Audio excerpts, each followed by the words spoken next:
Was there a specific or what I would consider a defining moment, maybe one that you could pinpoint that you could say, that was the moment where I realized the way this was going couldn't go that way anymore, or I had to change? Was there an event? There was one in particular, but what I also say is that it's not one thing. Yeah. It's all of these situations and circumstances throughout our lives, 20s, 30s, 40s, in my teens, when my dad first passed away, that these situations and circumstances that can either defeat us or define us, it's the stacking of all of those things. I'm not going to speak for everybody, but if you look at the statistics, and you and I have talked about this, 1 in 4 men are unhappy. 66% are financially, not content with where they are financially. Over 50% are in a relationship that doesn't feel like the one they wanted to. You start going down these statistics, in you walk around and look at the percentages of men that you see in the general population. I think the statistic is somewhere around the sense of like 52, 54% of men that are out of shape and overweight and not feeling like their best selves. So you go through these categories, it's not surprising that there's this conformity, complacency, redundancy, because what have we done? We've followed the path in a way of what we were supposed to do. And I did it too.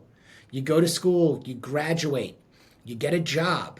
You're supposed to meet the right woman, you're going to get married, and then you have children and you get promoted and you do this hustle, grind 24/7, sleep when I'm dead. And now all of this has been amplified as the workforce has changed, as social media has changed, and all of these other things that we're now exposed to.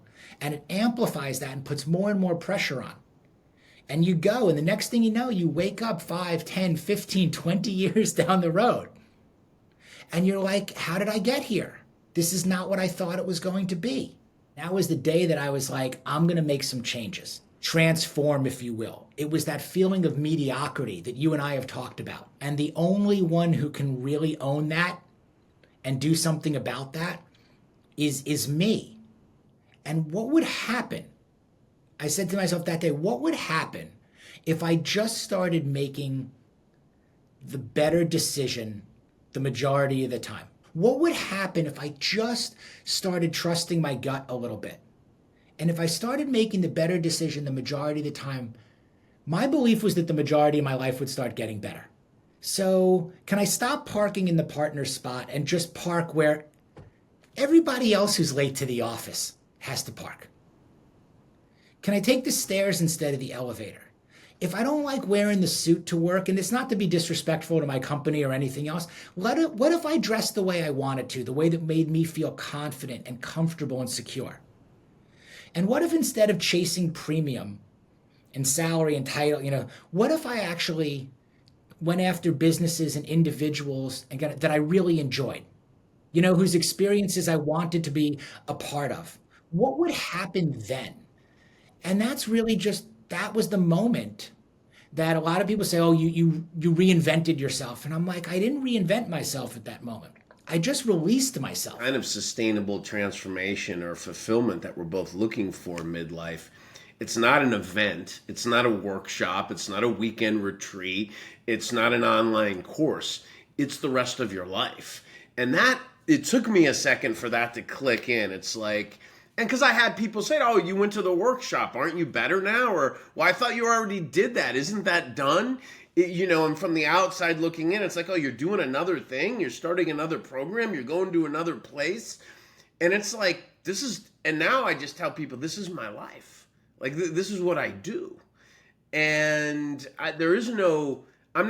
this is how I want to live. I'm not looking for the end. I'm looking for the continual growth, the continual expansion, the continual immersion. Anything and everything you want is possible. It exists. And it's highly, highly probable that you're going to be successful when you find what works for you.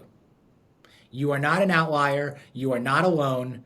There is no community for you or anything. It is all there. It exists. Whether you're in Minneapolis, whether you're in Houston, whether it's virtual, whether it's in person, the home field advantage is gone for all of these things.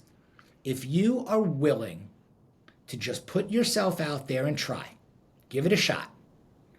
You may spend some money, you may waste some money, you may miss a bunch of the time, But you will ultimately, as long as you, again, progress is a process, embrace the process and keep putting yourself out there, you will find what clicks for you.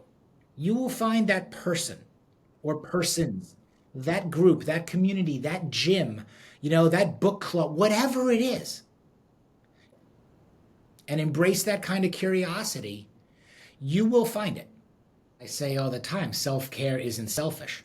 It's one of the most selfless things you can possibly do, and I think it's imperative.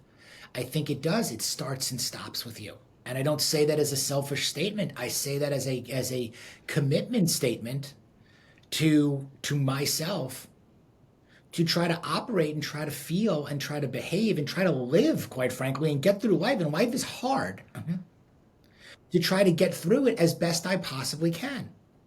And rather than experience all these high highs and low lows and peaks and valleys again in extremes that create stress and create anxiety and create the roller coaster feeling that we have. And they're always looking around. What does it look like to be centered?